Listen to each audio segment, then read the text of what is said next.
What is the case for the Shin Megami Tensei 3 Nocturne HD Remaster? Look, I gotta break the ice somehow, but this is a serious issue. What is the case for paying full price for a remaster of a nearly 20-year-old game? At least that's what people on the internet will have you believe. That this is some sort of lazy and overpriced remaster. I screenshotted a couple popular comments over on official Atlas West's launch trailer for the game that are indicative of the general consumer sentiment, and it's not pretty. Complaints run the gamut from too few changes to being available on the PSN shop on PS3 for a fraction of the price, and DLC packs locking some of the supplementary content behind a paywall, particularly Dante from Capcom's Devil May Cry series. With all this negativity, I'd like to contend that while each of these reasons are notable, I'd like to create my own reason as to why this remaster is warranted today.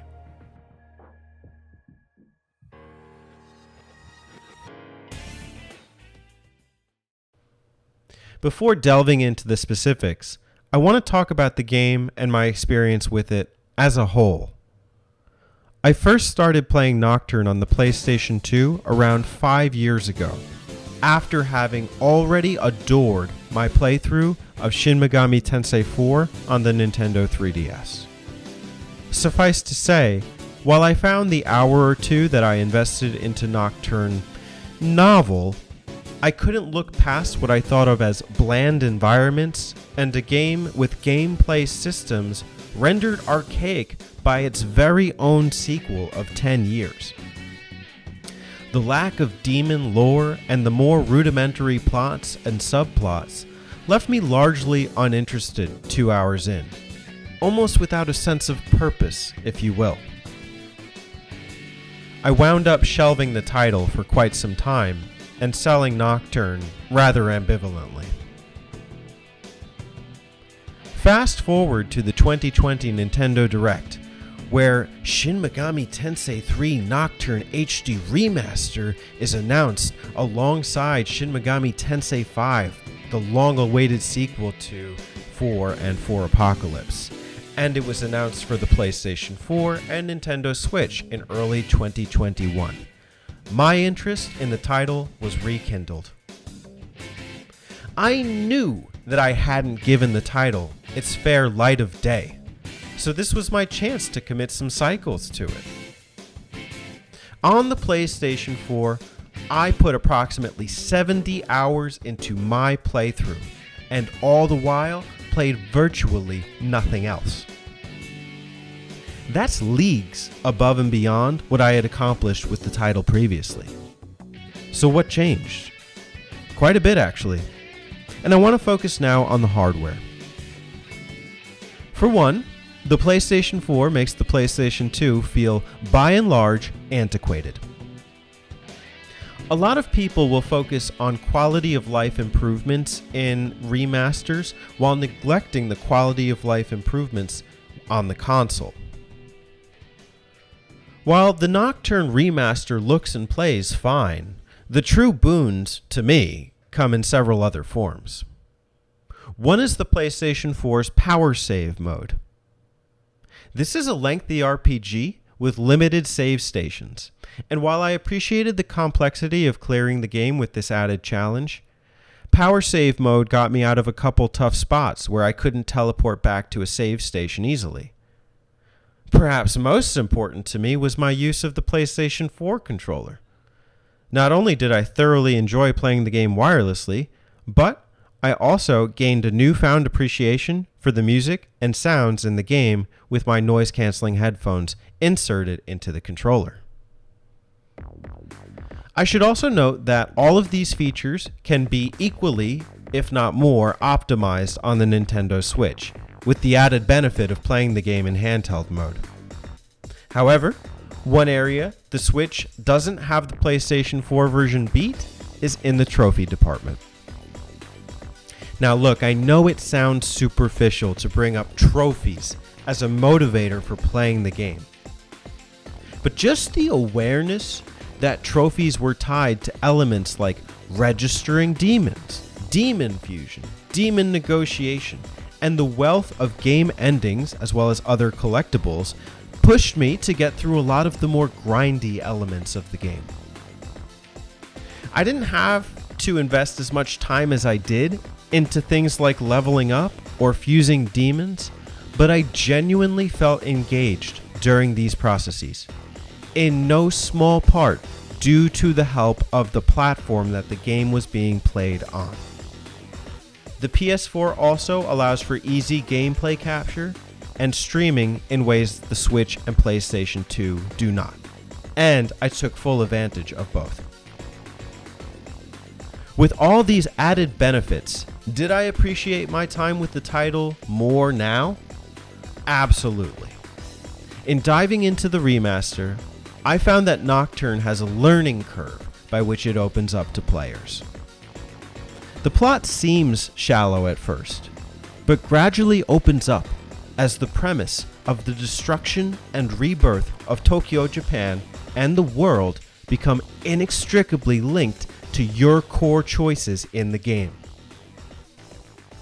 The plot and character development are not by and large complex, but I found that the mostly straightforward nature of these aspects were still meaningful, while also allowing the game to shine in other areas, such as the press-turn combat in some absolutely fiendish battles, or the rich and seemingly endless team building from an endless array of demons at your disposal.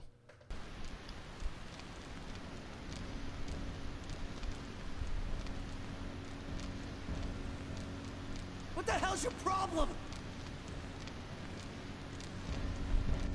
I said I didn't do a damn thing!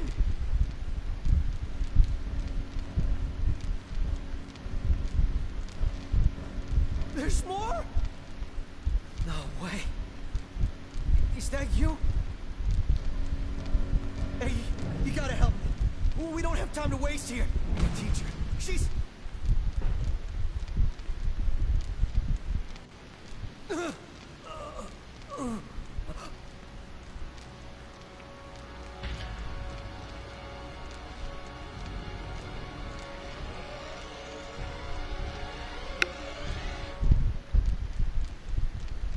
Combined with the power of the player choice for Tokyo's future, be it Demon Run or Demon Silenced, Nocturne makes for many, and I mean many, sweat-inducing and memorable boss battles.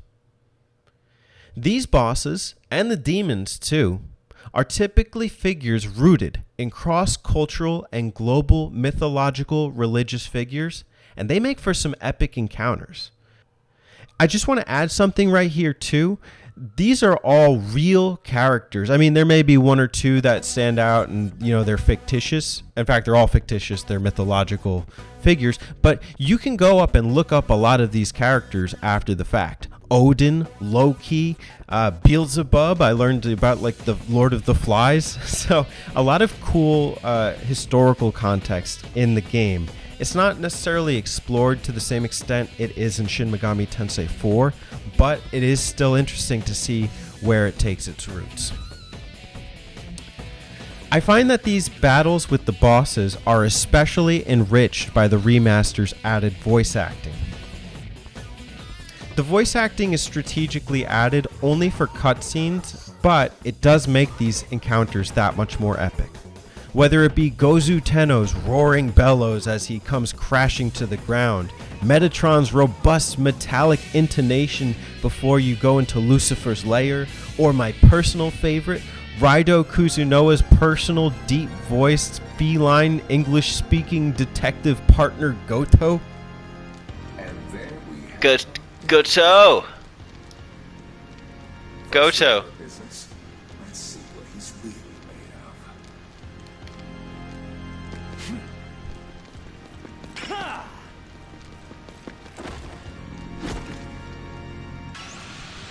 I really appreciated the bountiful voice acting additions. So in my mind, this game was terrific, start to finish, and I am thrilled to start a new game plus. But for some people, that's just not enough. They want, dare I say, they need more stuff. They need Dante from Devil May Cry. And Dante was in the original PlayStation 2 Western release for Nocturne, as sort of a character tie-in. But in this remaster, he's a DLC character who was replaced by the series spin-off character Raido Kuzunoa. So what's the deal? Well, allow me to explain. In Japan, 3 versions of Shin Megami Tensei Nocturne were released. They are as follows: Shin Megami Tensei 3 Nocturne, Shin Megami Tensei 3 Nocturne Maniacs, and Shin Megami Tensei 3 Nocturne Maniacs Chronicle Edition. Geez, you thought the remaster title was long. Shin Megami Tensei 3 Nocturne Maniacs added an optional dungeon and 6th ending which were cut from the original version. Dante was also featured as a fightable/recruitable character in the Maniacs version. Again, that's in Japan.